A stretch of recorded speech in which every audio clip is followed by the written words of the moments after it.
Hello and welcome back to another GiantSlayer TFT Top 5 Countdown video. Today we're going to be taking a look at the top 5 compositions for patch 12.2. The 12.2 patch was mostly full of nerfs to existing comps, but overall didn't change the meta up too much. That said, a lot of new action now takes place at level 7, which benefits low-cost boards, particularly those that used assassins.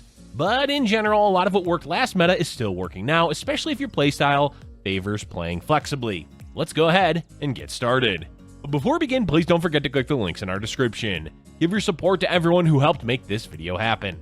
We host many TFT tournaments with plenty of exciting content to come. Be sure to also follow our GiantSlayerTV social media pages. Alright, let's get back to the video. Our top 5 today has quite a few familiar faces from the previous meta, and for good reasons. We'll break down exactly why, but first let's introduce the number 5 composition, Challengers. We opted to once again put Challengers in the number 5 spot because they have become a staple standard comp for set 6. At least for now, until the mid-set shakes everything up. Challengers are the go-to board players will fall back on when they don't hit a different composition because it's really easy to do well with Challengers. This is because of the trait itself being a giant stat boost to auto-attack champions like Yone, Fiora, and Kai'Sa. Of those three, Yone is definitely the more common full-on Challenger champion, but there's plenty of variations utilizing both Fiora and Kai'Sa. Point is, attack speed has some of the best scaling of any stat for auto-attacking champs. This is even more apparent on Yone as his clone effectively doubles his damage output, or on Kai'Sa as she fires more missiles depending on how many times she's auto-attacked beforehand. Playing Yone also means Academy, another decent stat boosting synergy. This opens up the door for a good frontline with Leona and Braum, or utility in the form of Yuumi, Janna, and Orianna. Basically, there are a lot of variations for a Challenger board that makes it naturally easy to pivot into, assuming you have items to give Yone, Fiora, or Kai'Sa. That's truly where this comp shines, a board you flex into. All you need for Yone is 4 or 6 Challenger, 2 to 4 Academy, and some extra utility in CC. Fiora has even more variations, as does Kai'Sa. So if you're struggling to hit anything at level 7 or 8, we highly recommend falling back on the comfortable composition known as Challengers. Next up, we have another composition returning in the same position as the previous meta. Coming in at number 4, we have Urgot Chemtech. While Challengers are a great composition to fall back on, Urgot Chemtech is all about playing it safe. Did you have a weak early game? Maybe you're struggling at level 7 a bit, and the ever-looming doom of placing in the bottom 4 is fast becoming a reality. Pivoting into Challengers may be viable, but can be risky if you don't hit the right champs. That's where the safety net of Urgot Chemtech comes in to save your game. Basically, what we're saying is if you're struggling in the game, play Urgot Chemtech to secure a top 4.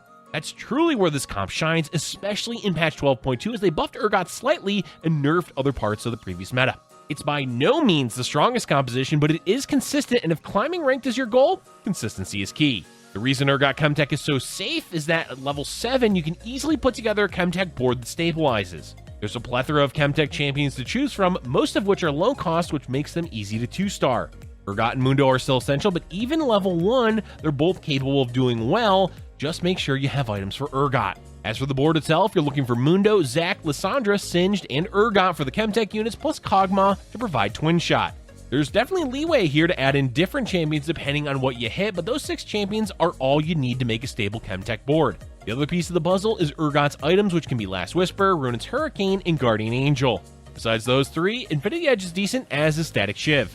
Guardian Angel and Runaan's are definitely must-have for Urgot, as being able to hit multiple champions while resurrecting is part of what makes the comp viable. That's basically it for this composition. It's simple, and at any point during stage 3 and 4, you can pivot into it if you're finding lots of Urgots and Mundos. We will say it does struggle the later the game goes as the front line begins to melt against higher DPS boards. But Urgot is actually decent against the current top of the meta, which is Assassins, as he can shoot down the relatively squishy Assassin units during the animation of Guardian Angel. Having decent matchups against most other compositions during Stage 4 and parts of Stage 5 is exactly why Urgot Chemtech is so safe and great for finishing in the top 4. While we don't recommend forcing this comp every game, we do recommend flexing into it if the alternative is that fat 8th and you really want that juicy plus 10 LP. Moving on down, we've got Arcanist coming in as the number 3 comp. It seems that AP boards are on the struggle bus this patch, mainly due to a few nerfs, but primarily because of Assassins. Luckily for any AP players out there, Arcanists are still viable, albeit not nearly as easy to do well with as in the last patch. The main reason is that stabilizing in the early and mid parts of the game is slightly more difficult, and sweating positioning is incredibly important late game to succeed. Never fear though, as Lux still blasts through the majority of compositions in the meta once you 2-star her with full items. With a lot of boards being squishier, you can get away with playing only 4 Arcanists and instead add in more utility such as Orianna, Yuumi, and extra frontline like Braum. Victor 1 is also much stronger than before, so high rolling him early is a guaranteed way to win extra rounds in stages 4 and 5. The composition itself is not that complicated, as you're either running 6 Arcanists with Lux as your carry, or 4 Arcanists plus a smattering of utility champions. The key is having Lux 2 with blue buff and preferably Jeweled Gauntlet with Infinity Edge. That pairing of items is important because getting a big crit on a squishy champion fuels the Lux engine, letting your cast soon after that before any pesky healing or shielding gets in the way. Once that Lux train starts rolling, the chances of winning the round go up dramatically. Unfortunately, Arcanist does struggle against Assassins because it doesn't matter how much damage your carry does if they're instantly sniped by a Talon or Shaco. Luckily, there's a secret art of positioning that players can utilize in hopes of defeating the nefarious Assassin players. For that reason, we don't recommend running Arcanist unless you're willing to sweat a bit to earn yourself a top 2 placement because you're going to be scouting often and moving your units constantly. As for other variations of Arcanist, well, Malzahar is alright but fits more with a mutant board than anything. Swain isn't nearly as potent as before, and honestly, Imperial is a better fit for him anyway. While Victor 1 is stronger than last patch, it is much harder to consistently 2-star any 5-cost champion, plus they did lower Victor 2's damage. At the end of the day, Lux is the star of the Arcanist show, though Twisted Fate is an important item holder during stages 2 and 3. All in all, this is a consistent comp, but does require extra effort to place higher than 4th and 3rd. Now for our top 2 compositions, which you can guess are where you find a lot of the Assassin variants in the meta. Coming in at number 2, we have Imperial. They've buffed and adjusted Imperial so many times, it's not a surprise to see the synergy doing well in the current meta. While the meta may develop to phase it out, for now, Imperial is going strong. It's also not just an Assassin comp, as there's multiple variations that can be played. The primary way of running Imperials will be Talon reroll. This variation looks for 3 to 5 Imperial plus 2 or 4 Assassin and rerolls at level 6 for Talon 3. Slap an Infinity Edge, RFC, and Quicksilver onto your Talon, and you're on the path to placing in the top 4. The different variations for the Talon version are mainly whether or not you're finding an emblem for Imperial or an augment, as you cannot naturally hit 5 Imperial. An Assassin emblem is also quite helpful to give to Samira. Speaking of Samira, Samira carries another way to play Imperials. Ideally, you won't play without 5 Imperial, but it can be done with just 3.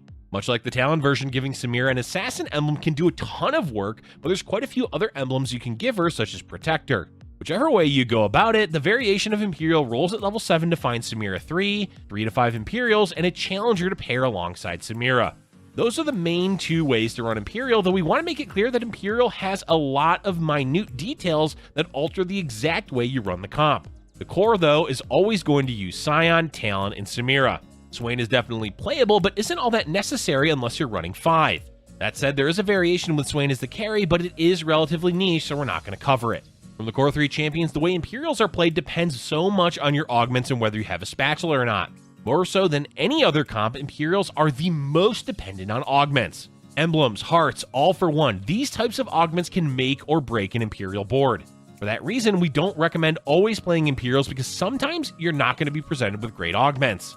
In general, though, Imperial is the strongest when run with Talon 3, Scion, and Samira 3, as that's the best route to winning a game, or at least placing in the top 4. All you need to do beyond that is add in relevant synergies like Assassin or Challenger, and utility like Enchanter or Socialite. And the composition coming in at number 1 for patch 12.2 is Syndicates. To be clear, when we're saying Syndicates, we're primarily talking about Assassins in general. That's because the Syndicate trait is essentially just a vehicle to play Assassin carries like Shaco, Akali, Talon, and even Katarina. Granted, the common carry of those is Shaco, but the point is Syndicate is just a primary active trait besides Assassin. What makes Syndicate so powerful for Assassins? Well, it provides defensive stats to your main carry, which Assassins are generally lacking in.